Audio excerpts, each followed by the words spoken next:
Welcome back, everyone, to another edition of the AUDL Take.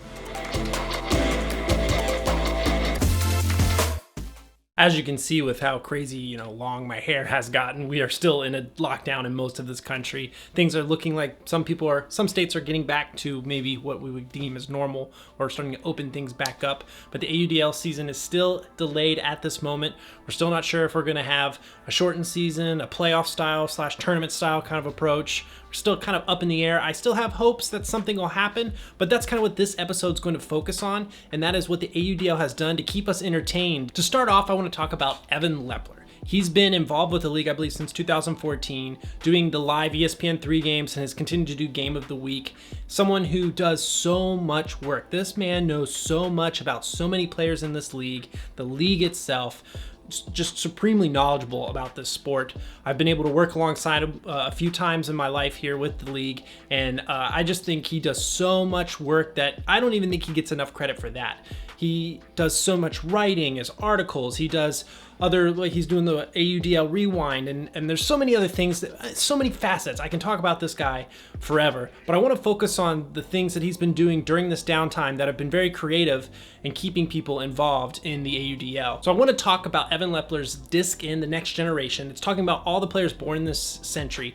Landsman, Lawrence, the list can go on there. There's a lot of great players who were born after 2000, and it's just great to see this in-depth look at some of these players. He's a great writer, someone who keeps you involved in the league beyond just video content. And on the video side of things, Evan Leffler has done something great on Instagram, and that is with the Live with Lep series that he does on Instagram every Wednesday night. He's been talking to players, coaches, anybody else he can really get his hands on. It has been a great way to learn about some players during this time, what they've been doing during the quarantine, and just a great way for fans and players to interact with each other. Now to talk about specifically the AUDL themselves and what they've been doing, I think they've done a really good job of premiering a lot of our retro games and keeping people involved in watching the sport itself. I want to say it's been really great to be a part of the Rewind series. Every Thursday night, you get one game where everybody can kind of come together, sit in the chat and talk with the players themselves and watch those guys, the coaches, watch their own game and critique and comment on it. It's been a great way to interact with the fans and other players as well, and just get a cool new re-look or revision of what's going on in the sport and getting some top knowledge from these players, talking about specific plays and also talking about the history of these teams playing against each other, what they felt like the league has come from 2012 to now. There's just so much you can learn from this experience watching a game and watching these guys critique it as it goes along. It's been a great experience. I've been pretty much involved in every single one of them. I might have missed one or two, but the Rewind series has been a great way to keep fans engaged with the AUDL and also give them something new and old at the same time, to kind of have a nostalgic look at some great games, but also getting a new, fresh look on it from players and coaches themselves. And to kind of continue off that, they've also had the Retro series, which has been a great way. Every weekend we have Ultimate. They're showing games on Facebook, I believe, mostly.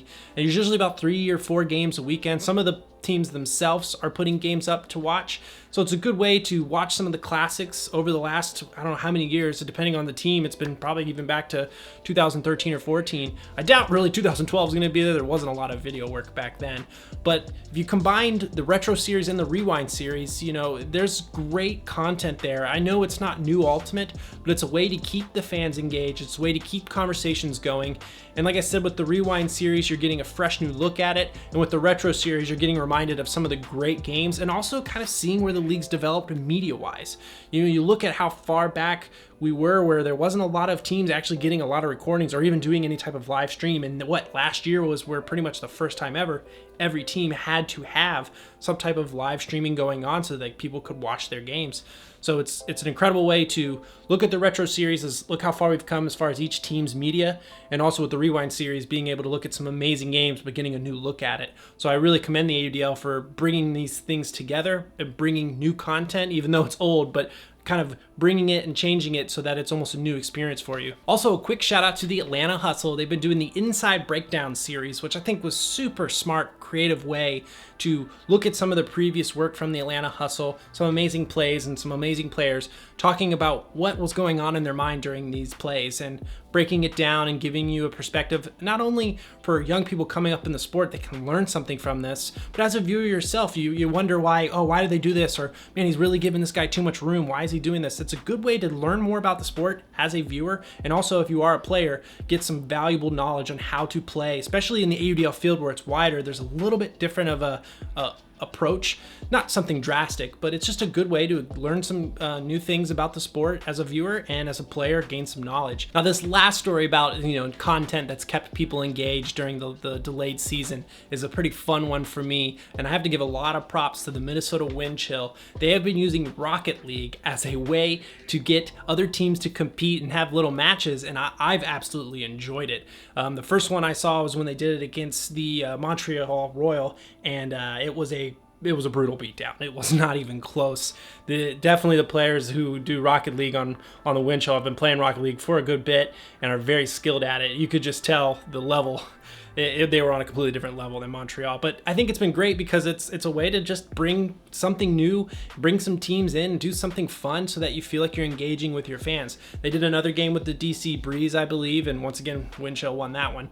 But it's fun to bring a video game into the mix, something that's outside the sport itself but shows the players a little bit more of their human element, something that these people like to do probably in their spare time. I'm a big Rocket League fan. I'm not nearly as good as probably some of these players, but it was fun to just kind of see players in a different environment but still bringing competitiveness, and you kind of get an idea of how these people kind of know each other outside just playing Ultimate, and it's fun to watch them compete. And to wrap up this week's show, we're going to talk about Fox Sports 2. They have been broadcasting or rebroadcasting in this regard of our old games of the AUDL series, and a lot of them have been championship games and some classic ones from the past, and the numbers have kind of come in, and I really wanted to talk about this because the numbers are already something we've been talking about in previous episodes. We wanted to encourage people to definitely tune into this. I think now with the season being suspended, it's even kind of more important, and also kind of get an idea of where we're going as we move forward with Fox Sports 2. But the numbers are in, and if you look at the average weekly viewership over the past years,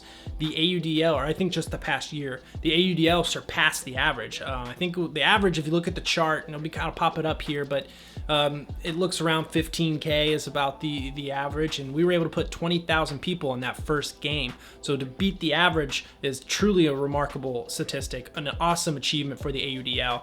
And I think right now too, it helps that not other sports are going on, so there's just more openness to just view anything. So they see Ultimate Disc and they're like, well, I'm going to jump into that because right now there's nothing going on in NBA. There's nothing going on in football except for everyone talking about will there be a season. So there is kind of hope that this is going to give us more exposure. Will that maintain when we're actually competing against baseball and all these other sports? I'm not sure, but right now this is a great start. And I've been really commending the AUDL as well, of putting on good games and keeping the FS2 broadcast going.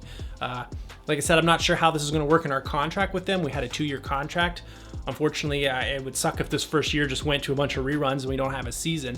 But I think this shows that there's potential for mainstream notoriety in the sport.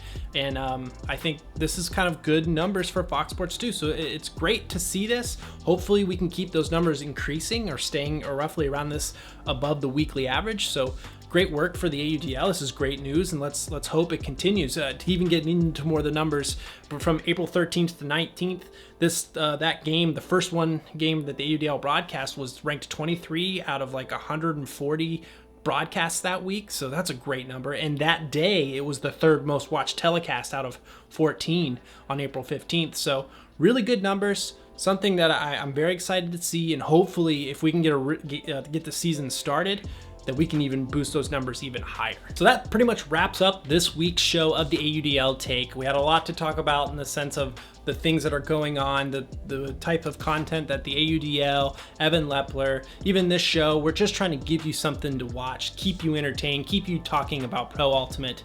We're still up in the air, no real big news yet about if the season's going to continue, as in if there will be one at all.